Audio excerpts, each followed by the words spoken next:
If part of your reach comes through people rather than channels you own, you need a system of record for those people. That's the creator's surface. Every creator and influencer you work with, their handles, their platforms, their audience size, and the history of what you've run together. Creator programs usually live in a spreadsheet owned by one person. When that person is out, the program stalls. When finance asks what creator spend returned, nobody can answer cleanly.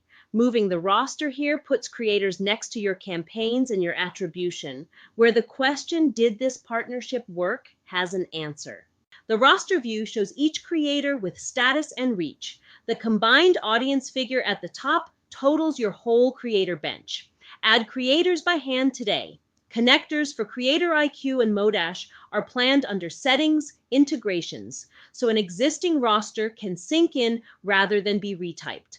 A new workspace starts with an empty roster, and that's fine. Add your first 3 creators and the surface starts paying for itself. One place for the team to see who's active, who's pending outreach, and what each relationship produced. Creators is live now, in the left rail, on every plan.